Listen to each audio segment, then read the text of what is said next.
Senja menggantung di langit Timur Tengah pada awal September 2025, ketika ketenangan Doha, ibu kota Qatar, mendadak pecah. Sebuah serangan udara menghantam sebuah kompleks pertemuan yang disebut sebagai lokasi berkumpulnya sejumlah pemimpin Hamas. Ledakan mengguncang distrik Lek-Qadisiyah, sebuah kawasan modern yang biasanya tenang, penuh gedung-gedung mewah, sekolah internasional, dan kompleks diplomatik.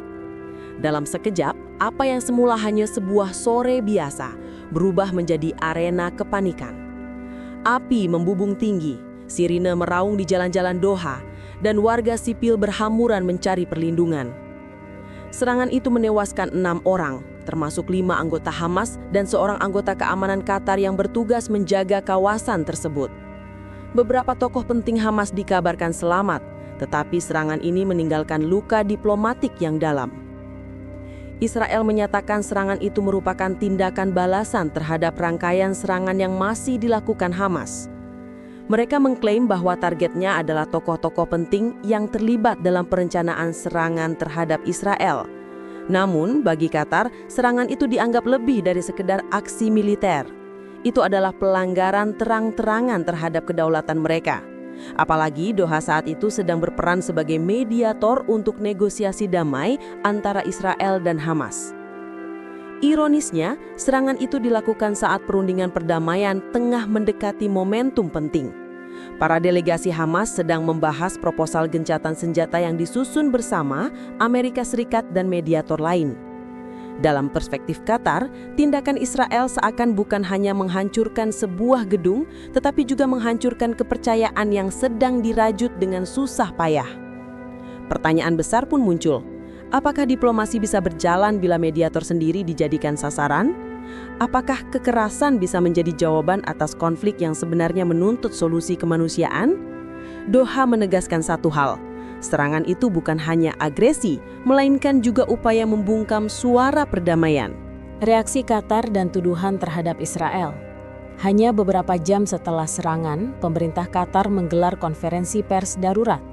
Dengan wajah tegas, Perdana Menteri sekaligus Menteri Luar Negeri Qatar, Sheikh Mohammed bin Abdul Rahman bin Jassim Al Thani, menyebut tindakan Israel sebagai terorisme negara. Kata-kata itu meluncur seperti palu godam, menunjukkan kemarahan yang bukan hanya emosional, melainkan juga berakar pada kekecewaan diplomatik. Menurut Qatar, serangan ini tidak hanya melukai tanah air mereka, tetapi juga merusak kredibilitas negara sebagai mediator perdamaian. Doha menyebut Israel telah melanggar hukum internasional dengan menyerang wilayah kedaulatan negara lain tanpa izin di saat negosiasi tengah berlangsung. Qatar menegaskan bahwa tidak ada negara berdaulat yang bisa membiarkan tindak semacam ini berlalu begitu saja. Qatar juga menyoroti peran Amerika Serikat. Sebagai sekutu Israel sekaligus mediator perdamaian, AS dianggap tidak cukup transparan. Doha menyatakan bahwa mereka baru diberitahu mengenai serangan itu setelah ledakan terjadi. Bagi pemerintah Qatar, hal ini menimbulkan kecurigaan bahwa proses diplomasi hanya dijadikan kedok, sementara tindakan militer tetap berjalan tanpa kendali. Meski marah, Qatar tidak mundur dari peran mereka sebagai mediator. Sheikh Mohammed menegaskan, mediasi adalah bagian dari identitas kami. Tidak ada yang bisa menghentikan Qatar untuk memperjuangkan perdamaian. Pernyataan ini menunjukkan tekad bahwa meski dihantam oleh tragedi, Qatar tetap ingin berdiri di garis depan diplomasi. Namun dunia juga tahu bahwa kemarahan Qatar bukan tanpa konsekuensi. Negara Teluk itu memiliki pengaruh besar, baik melalui hubungan internasionalnya maupun melalui kekayaan energinya. Bila Qatar memutuskan mengambil langkah lebih jauh, dampaknya bisa meluas, baik dalam aspek diplomasi, ekonomi, maupun keamanan regional. Dampak terhadap negosiasi damai dan pembebasan sandera.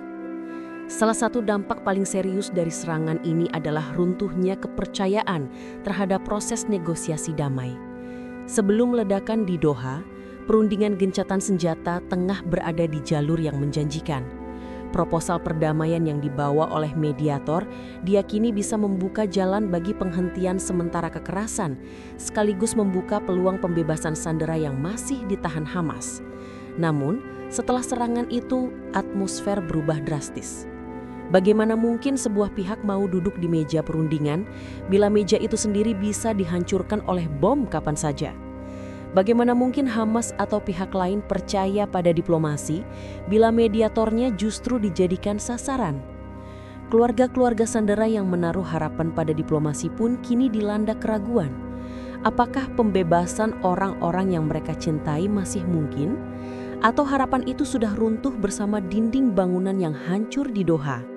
Suasana semakin tegang karena pihak Hamas bisa saja menutup diri dari negosiasi, merasa bahwa tidak ada jaminan keamanan, bahkan bagi pemimpin mereka yang berada di luar Gaza. Serangan ini juga memunculkan dilema moral bagi komunitas internasional. Banyak negara bertanya, apakah kekerasan harus didahulukan di atas diplomasi?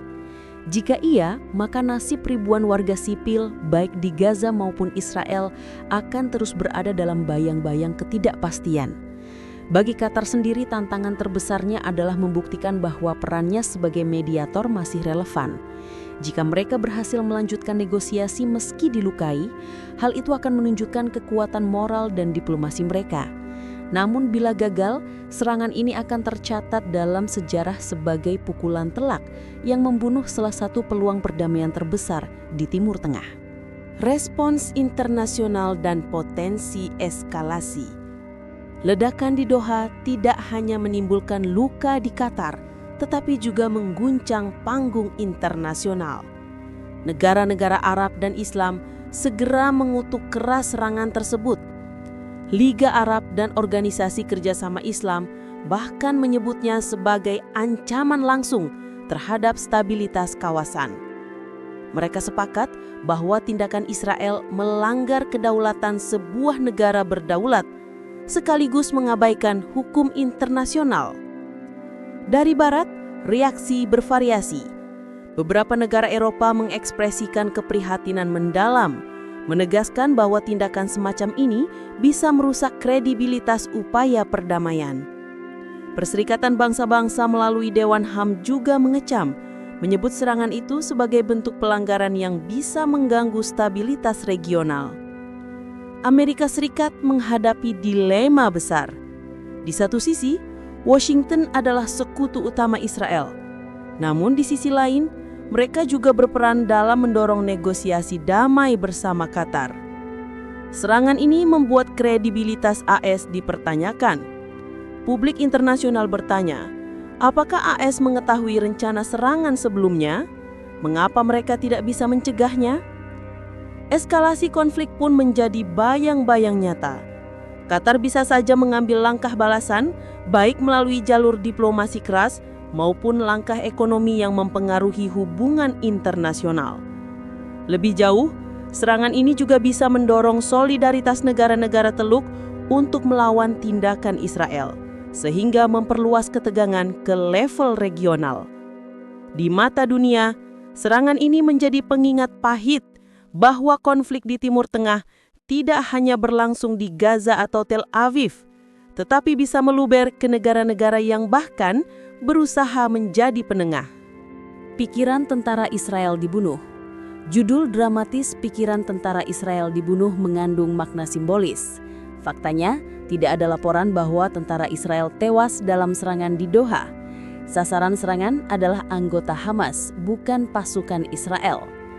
Namun frasa pikiran tentara Israel dibunuh mencerminkan guncangan besar pada aspek psikologis, moral, dan strategi militer Israel sendiri. Bagi tentara Israel, peristiwa ini menimbulkan tekanan mental luar biasa. Di satu sisi, mereka merasa berhasil menyerang target penting Hamas. Tetapi di sisi lain, serangan ini memicu gelombang kecaman internasional, memperkeruh hubungan diplomatik, dan justru memperbesar resiko isolasi politik. Dengan kata lain, kemenangan taktis di lapangan bisa menjadi kekalahan strategis di mata dunia.